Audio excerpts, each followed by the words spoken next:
Hello, Mrs. Conger here.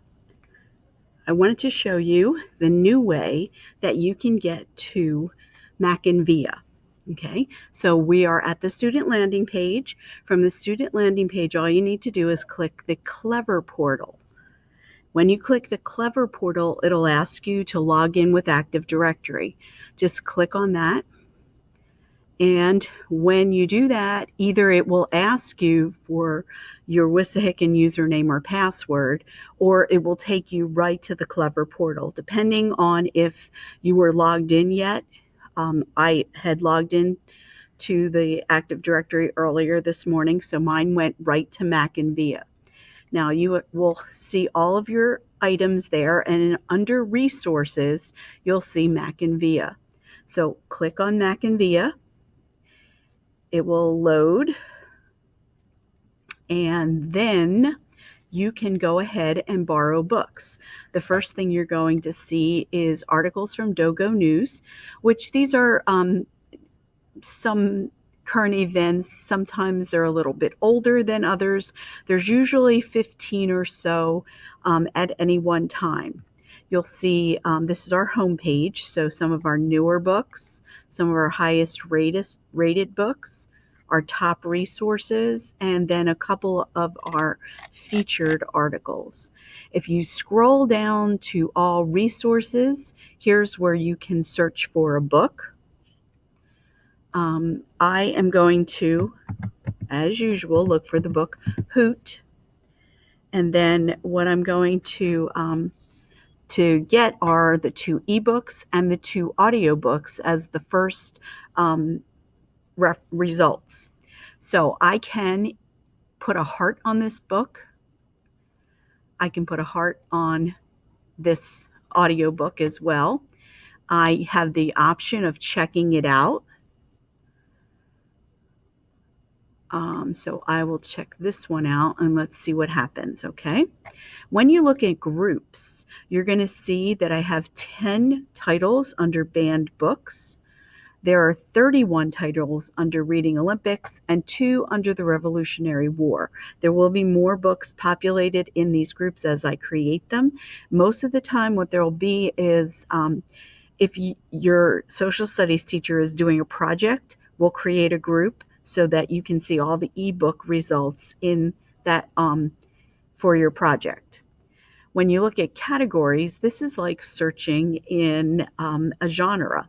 A lot of times you ask me, Mrs. Conger, where are the mystery books?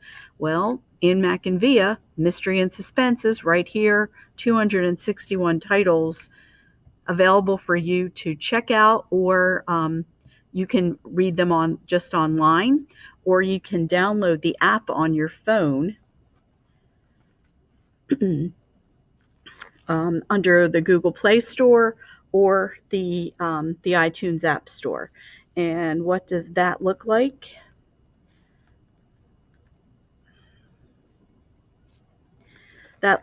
This little symbol right here, MackinVIA. Okay, you're going to look for the pinwheel. When you download the pinwheel, then you can listen to the books on a tablet or on your phone. Okay. The other thing that we have in here are our databases. And this is amazing because now it's all single sign-on. So if you want to use our FactSite database, our PebbleGo database, you want to use Vocabulary, BrainPop, WorldBook Online, all you have to do is click and it automatically logs you in. So no more logins of any kind. You don't have to use those 2 pages of passwords that I gave you last year. You can just click and you're logged in. So that's how to use MackinVIA. What I wanted to show you again also was your backpack up here. Under favorites, you will see the books that I have favorited. Remember, I just favorited this book. And you can see your checkouts. Right now I have these 2 books checked out. But in case somebody wants to, I am listening to Free Lunch right now, but I'm going to return Hoot because I have already read that one. So the other thing that is really cool is if a book is out, you can, right now I have no results in there, but if I go and I see a book is out, which is this one right here, because I see the null sign, I can request that book. Then what happens is the book is in your requests, and as soon as the book becomes available, you'll get an email. And when you open up MackinVIA, you will see a little symbol here, a 1 or a 2, depending on how many things you have available. And you will just click this and check out your book. Lastly, you see this notebook. Sometimes your teachers ask you to take notes on books. Well, you can take notes on these books, and then when you return them, your notebook is still available to you. Right now, I don't have any results because I haven't taken notes on any books, but the notes stay with your account until you delete them. And you can even export them right onto OneDrive. Have fun reading.